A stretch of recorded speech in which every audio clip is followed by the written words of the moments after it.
وعلیکم السلام ورحمۃ اللہ۔ فاروق عبد الرحمن صاحب، آپ کا یہ پیغام میں ان کے گروپ میں ڈال دوں گا۔ اصل میں انہوں نے خود دین کا ایک لبادہ اوڑھ کے انسانیت کو فرقوں میں بانٹا ہے، پھر دین کو اجرت کا ذریعہ بنایا ہے۔ پوری طرح یہ دکانداری ان کی چل رہی ہے اور دینداری ان کی بالکل ختم ہے، اور اس پر جب انگلی رکھی ہے تو ان کو تکلیف ہوئی ہے۔ حالانکہ یہ سب سے کم عقیدے کی خرابی کے اندر مبتلا یہ گروپ ہے، یہ جماعت اہل حدیث۔ یہ اہل حدیثوں سے اور اہل حدیثوں میں بھی جو بہتر سمجھے جاتے ہیں ان کے ساتھ ان کا تعلق ہے، لیکن جب ان کے شرک کے اوپر انگلی رکھی ہے تو اس وقت ان کو برداشت نہیں ہوا ہے، اور بس یہی کہ ہمارے اکابرین، اور پھر امت مسلمہ۔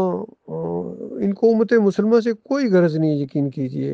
امت مسلمہ تو ذلیل و خوار ہو رہی ہے ہر جگہ، ان کے شرک یہ ذمہ دار ہیں۔ یہ ذمہ دار ہیں امت مسلمہ کے ساتھ ساتھ جو درگت پوری دنیا میں بنی ہوئی ہے، اس کے یہ ذمہ دار ہیں۔ یہ جتنے فرقے ہیں، مسلک ہیں، چاہے وہ بریلوی ہوں ان کے اکابرین ہوں، دیوبندی ہوں ان کے اکابرین ہوں، اور اہل حدیث ہوں، سلفی ہوں ان کے اکابرین ہوں، یہ سارے دین کو کمائی کا ذریعہ بنایا ہوا ہے۔ سب کے عقیدے خراب ہیں، بالکل آنکھوں میں آنکھیں ڈال کے ان کو للکارا ہے میں نے۔ بریلویوں کے پاس جاؤ تو نبی علیہ السلام ہر جگہ حاضر ناظر ہیں، جی دم دم پڑھو درود، حضرت بھی ہے موجود۔ دیوبندیوں کی کتاب پڑھو، عقائد علماء دیوبند، جو بالکل ثبوت ہے، ان کا منشور ہے، ان کا دستور ہے، سارے بڑے بڑے علماء کے اس کے اوپر دستخط ہیں، اشرف علی تھانوی اور سارے بڑے بڑے جتنے ان کے ہیں، اور اس میں عقیدہ نمبر 1، عقیدہ نمبر 2، عقیدہ نمبر 3، ہر عقیدے کے اندر ان کا شرک ہے اور ٹپکتا ہے۔ تو بتاؤ یہ میں نے لکھی ہے، میرا قصور ہے؟ اور چوٹی کے علماء میں سے ہیں محمود الحسن، تفسیر انہوں نے لکھی ہے، تفسیر شبیر احمد عثمانی، اس کے پہلے صفحے کے اوپر جو ایاک نعبد و ایاک نستعین کڑاکی کی توحید کی آیت آتی ہے، اس کو انہوں نے شرک کے اندر بدلی کر دیا۔ کہتے ہیں اللہ کے مقبول بندوں کو خالص واسطہ رحمت الہی سمجھ کر اگر پکارا جائے تو یہ اللہ ہی کو پکارنا ہے۔ تو بتاؤ، میں اہل حدیثوں سے پوچھتا ہوں، کیا یہ ان کو حق پہنچتا تھا یہ اس طرح کا شرک لکھیں اور انسانیت کو گمراہ کریں؟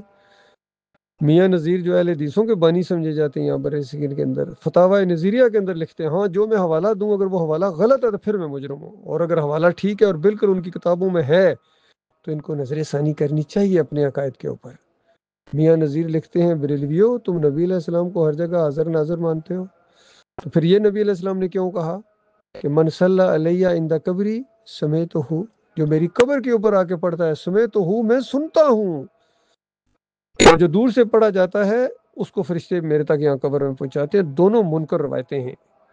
اور عبداللہ بن باز مفتی اعظم سعودی عرب یہ فتویٰ دیتے ہیں اپنے حج اور عمرہ کے اس کتابچے کے اندر کہ بالکل صحیح ہے، جو قبر کے اوپر صلاۃ والسلام پڑھا جاتا ہے، نبی علیہ السلام کی روح واپس آ جاتی ہے، خود سنتے ہیں اور جواب دیتے ہیں۔ بتاؤ، جو اتنا بڑے سٹیج سے یہ شرک اٹھے اور یہ کفر، تو بتاؤ یہ عام انسانیت کہاں جائے گی؟ جو مرتا جا رہا ہے آگ میں، جو مرتا جا رہا ہے آگ میں ان کے عقیدوں کی وجہ سے۔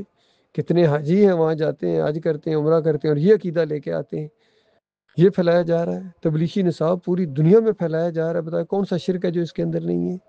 جب یہ نشاندہی میں کرتا ہوں تو کہتے ہیں یہ فساد کی بات ہے، یہ اس سے تو پتہ نہیں فطور پیدا ہو جائے گا، اس سے تو لڑائی جھگڑے شروع ہو جائیں گے۔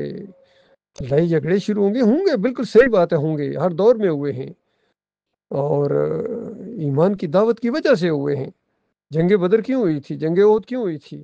سب سے زیادہ اخلاق والے نے، سب سے زیادہ عزت والے نے، سب سے زیادہ صادق اور امین نے جب یہ مسئلہ اٹھایا کہ لوگوں، مالک تمہارا ایک ہے، داتا تمہارا ایک ہے، دستگیر تمہارا ایک ہے، اس ایک کے علاوہ کسی اور کو تم نے نہیں پکارنا ہے۔ اگر تم یہ یا ابراہیم کسنی، یا لات بابا، یا منات بابا پکارو گے تو یہ شرک ہے، یہ بے دینی ہے۔ آگے سے کہتے تھے بل وجدنا آبانا، ہم نے اپنے باپ دادا کو پایا، ہمارے اکابرین یہی کرتے تھے۔